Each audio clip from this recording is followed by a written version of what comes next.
اللہ اکبر اللہ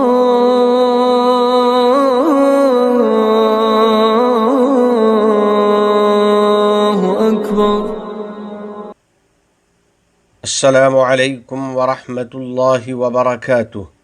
رفیقان ملت اسلامیہ، میرے عزیز دوستو، نبی کریم صاحب خلق عظیم صلی اللہ علیہ وسلم کا فرمان ہے، اہل الجنت ثلاثہ ومنہم وعفیف متعفف۔ جنتی بندے تین قسم کے ہوتے ہیں اور انہی میں پاک دامن اور پاک باز بندہ بھی ہے۔ یقیناً عفت و پاک دامنی رضائے الہی کا ذریعہ ہے، یہ جنت تک پہنچنے کا راستہ ہے، کیونکہ عفت کا مطلب ہے اپنے نفس کو گناہوں اور بیجا خواہشات سے روکنا اور اس کو ایسی چیزوں سے دور رکھنا جو اس کے لیے حلال نہیں ہیں۔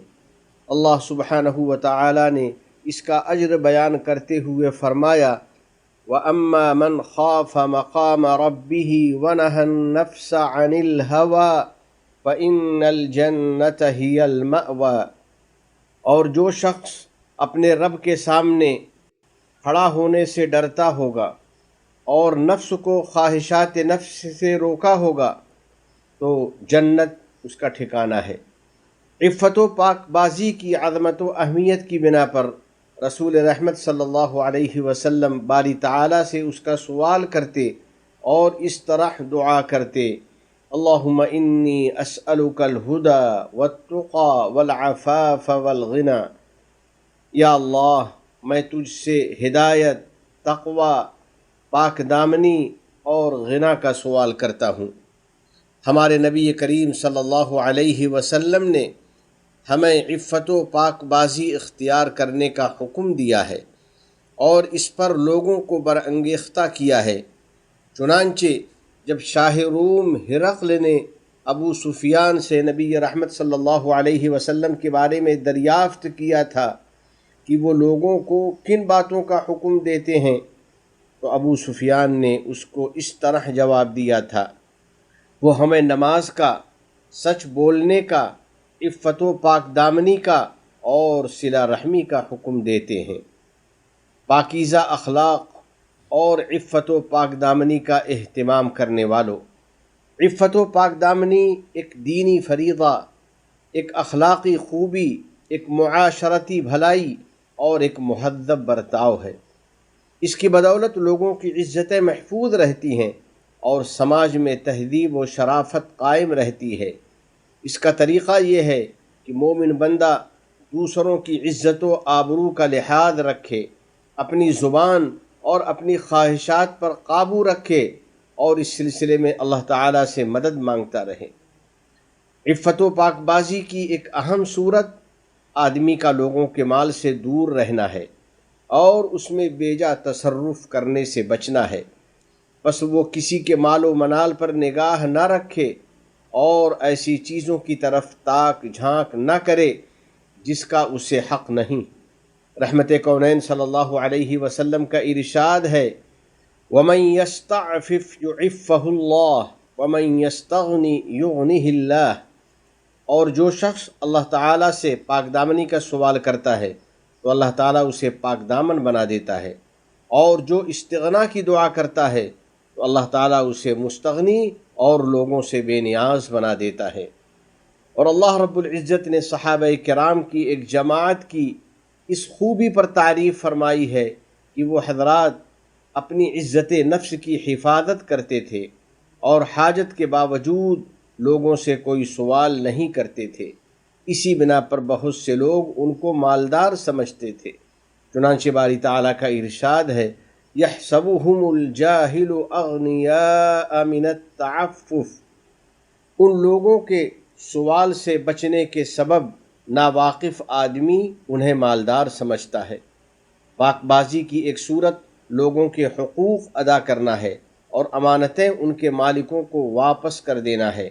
رسول اللہ صلی اللہ علیہ وسلم کا ارشاد ہے، اربع اذا کن فیک فلا علیک ما فاتک من الدنیا، حفظ امانہ وصدق حدیث وحسن خلیقہ وعفت فی طعمہ۔ چار خوبیاں جب تم میں موجود ہوں تو دنیا سے اگر کچھ چھوٹ جائے اور تم کو نہ مل سکے تو تمہیں اس کی کوئی پرواہ نہیں کرنی چاہیے۔ وہ چار خوبیاں یہ ہیں: امانت داری، صداقت و سچائی، حسن اخلاق اور حلال کھانا پینا، یعنی حلال روزی کی تلاش و جستجو کرنا۔ یا اللہ تمام احوال و معاملات میں ہم کو عفت و پاک دامنی سے آراستہ کر دے، اور ہم سب کو اپنی اور اپنے نبی محمد عربی صلی اللہ علیہ وسلم کی اطاعت کی توفیق عطا فرما دے۔ حضرات گرامی، میرے مومن بھائیوں، ایک صاحب نبی کریم صلی اللہ علیہ وسلم کی خدمت میں حاضر ہوئے اور عرض کیا: اے اللہ کے نبی، مجھے کوئی ایسا عمل بتلا دیں جو مجھے جنت تک پہنچا دے۔ تو حضرت صلی اللہ علیہ وسلم نے ارشاد فرمایا: کف لسانک الا من الخیر، اپنی زبان بند رکھو، بس بھلی اور اچھی بات بولو۔ بس جو مومن بندہ جنت کی تمنا رکھتا ہے وہ اپنی زبان کی حفاظت کرتا ہے، وہ فقط پاکیزہ گفتگو کرتا ہے اور صرف بھلی بات کرتا ہے، وہ ایسے الفاظ بولنے سے اپنے آپ کو روکتا ہے جو حیا اور عفت کو مجروح و متاثر کر دیتے ہیں۔ اسی طرح وہ غلط طریقے سے لوگوں کا تذکرہ نہیں کرتا اور کسی پر بیجا الزام تراشی سے بچتا ہے۔ رسول اکرم صلی اللہ علیہ وسلم کا ارشاد ہے: المسلم من سلم المسلمون من لسانہ ویدہ، مسلمان تو وہ ہے کہ جس کی زبان درازیوں اور دست درازیوں سے لوگ محفوظ رہیں۔ ہمیں چاہیے کہ ہم اپنے بیٹوں اور بیٹیوں کی اچھی تربیت کریں، ان کو عبادت و اطاعت کی ترغیب دیں اور عفت و پاک دامنی، حسن اخلاق، اچھی عادات اور پاکیزہ روایات کا ان کو عادی بنائیں۔ تمام گناہوں، ہر قسم کی خرافات سے ہم کو بچا لے، ہماری اولاد کو ہماری آنکھوں کی ٹھنڈک بنا، ہم پر باران رحمت نازل فرما، ہمارے والدین، عزیز و اقارب اور پوری امت مسلمہ کی مغفرت فرما۔ متحدہ عرب امارات اور عالم اسلام سمیت پوری دنیا کو امن و امان کا گہوارہ بنا۔ اس ملک کے حکمراں، عوام اور مقیمین کو ہر قسم کے شرور و فتن سے محفوظ فرما۔ وفقنی اللہ و ایاکم لصالح الاعمال، وصلی اللہ علی سیدنا و نبینا و حبیبنا محمد وعلی آلہ وصحبہ اجمعین وعلی من تبعہم بإحسان الی یوم الدین۔